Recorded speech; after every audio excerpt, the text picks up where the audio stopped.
This is the Business of Leadership Series Minute with your host, the best-selling author of Don't Buy a Duck and founder of MarketingStrategyHero.com, Derek Champagne.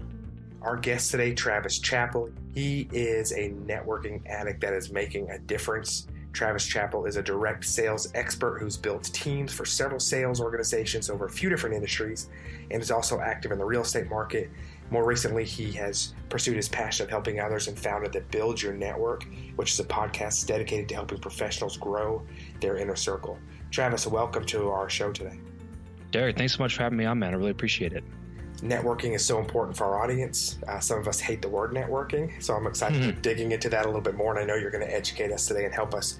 But it's so critical for many of us for how we do sales, for how we do relationships.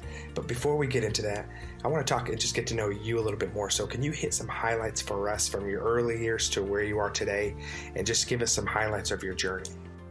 Yeah, of course. So I came from a very not traditional background, meaning that I grew up very, very religious in a Baptist type of a setting. And so I went to the same school, the same campus from kindergarten all the way up through my senior year of college, actually. So they had an elementary school, a junior high, they had a high school, and they had college all on the same campus. It was kind of a make a church type situation in Southern California. And so what I kind of felt, I was kind of in the situation where I figured that I was just going to be in some sort of ministerial position for the rest of my life when I was growing up. So I thought I was going to be some sort of a youth pastor or some type of position in that field.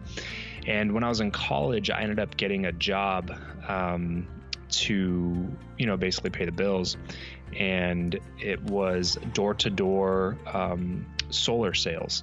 And I had a buddy that pulled a couple good paychecks, and I saw how much money he was pulling in, and I was like, man, that seems really cool. I mean, I really want to try that out. And so I had him get me an interview with his supervisor, and I went and started door-to-door sales. And that was about 5 years ago when I was 19 or 20 years old.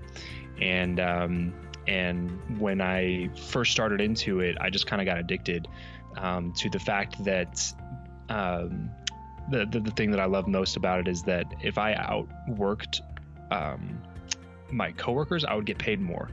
Which is always something that never really made sense to me in actual jobs. There could be a guy sitting there working twice as hard as a guy sitting next to him, and they're getting paid the same amount of money. And I always hated that idea because I think that your work should be, the amount of value that you bring should be what you get paid on. And so sales was something that I really liked because of that. So I knew that I could have higher paychecks than everybody else if I just worked a little bit harder or worked a little bit smarter or perfected my skill a little bit more. And so that's when I kind of started doing door-to-door sales. And since then, I was in a couple different solar companies as a team leader and trainer and stuff like that. And then I ended up switching to the alarm industry, the home security industry, and that's where I made my first 6 figures in a year, was in door-to-door alarms, which was an experience to say the least. It was probably the coldest and hardest form of sales I've ever done, but it stretched me more than anything I've ever done as well, and allowed me to perfect a lot of those skills and abilities to be able to take them into the next phase of my life.